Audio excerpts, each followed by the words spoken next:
আসসালামু আলাইকুম, শুভরাত্রি। আজ 15 আগস্ট 2026। আজকে রাত্রিতে আমি জিপিএ 5A+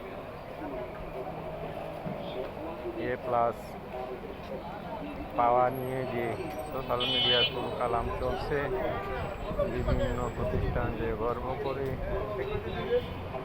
বলছে 100% জিপিএ 5, এটার একটি মতামত, এর উপর একটু আলোচনা করে আমার বক্তব্য পেশ করতে চাই। বিভিন্ন বোর্ড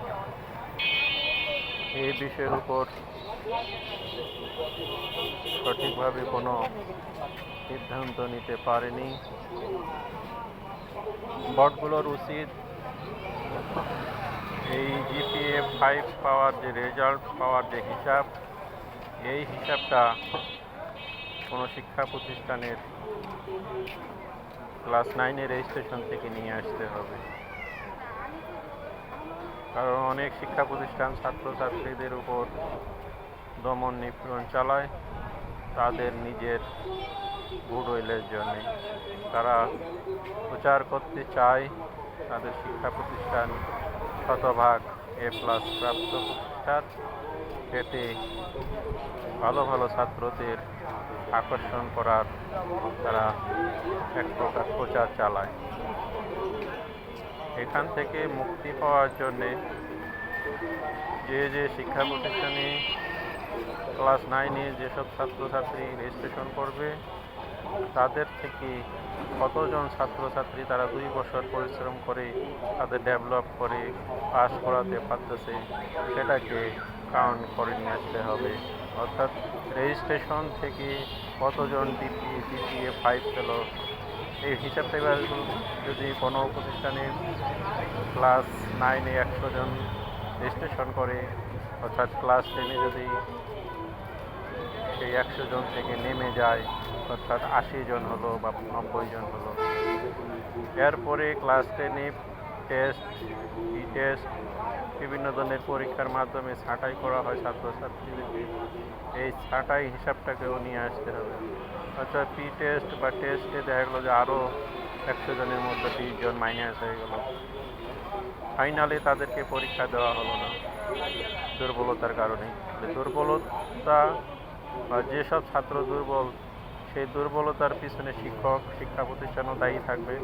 কেন তারা দুর্বল থাকলো? 2 বছর পরিশ্রম করার পর শিক্ষা প্রতিষ্ঠান থেকে শিক্ষকদের শ্রম থেকে যদি 20 জন ছাত্র বা 40 জন ছাত্র পরীক্ষায় অংশগ্রহণ না করতে পারে, সেটা ওই শিক্ষা প্রতিষ্ঠানের ব্যর্থতা। তাদের ডেভেলপ, তাদের পরিশ্রম এখানে কোনো সুফল বয়ে আনে না। এখানে সুফল বয়ে আনে শুধু মেধাবী ছাত্ররা ওই প্রতিষ্ঠানে আছে যারা অনায়াসে ভালো রেজাল্ট করতে পারে, A+ পেতে পারে। আমরা দেখেছি গ্রামে গঞ্জে অনেক ছাত্র এরা কোনো সুযোগ না পেয়েও A+ পেয়ে থাকে। ঠিক ভালো শিক্ষা প্রতিষ্ঠানের ক্ষেত্রে এমন হতে পারে যে ভালো ভালো ছাত্রগুলা তাদের A+ পেয়ে যাচ্ছে, কিন্তু যারা খারাপ তাদেরকে তারা পরীক্ষায় অংশগ্রহণ করতে দিচ্ছে না বা সুযোগ দিচ্ছে না, অথবা তারা শিক্ষা প্রতিষ্ঠান থেকে পিছিয়ে বের হয়ে যাওয়ার উপক্রম করে তোলে। এটি করে ভালো ছাত্রদেরকে পরীক্ষার সুযোগ দিয়ে তাদের সেই ফলাফল দিয়ে তারা প্রচার করে শতভাগ জিপিএ+।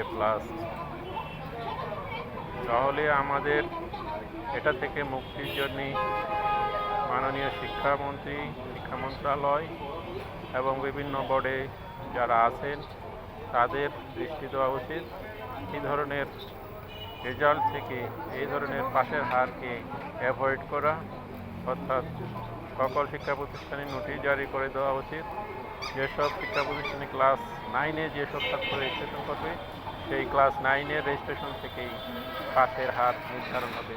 অর্থাৎ ক্লাস 9-এ কতজন রেজিস্ট্রেশন করলো আর ফাইনালি এসএসসিতে যায় কতজন পাস করলো, সেই পাস থেকেই হিসাব হবে কার কত পাসের হার, কার কী রেজাল্ট, কে ক্লাস পেলো, কে বি পেলো, কে এ পেলো, সেই হিসাবের পুঙ্খানুপুঙ্খি হিসাবটা আমরা এভাবে নিয়ে আসতে পারি।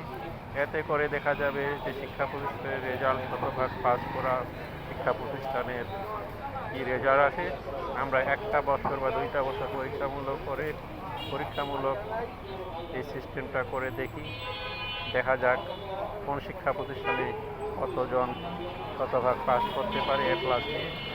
Alibaba, BTV, Dhaka.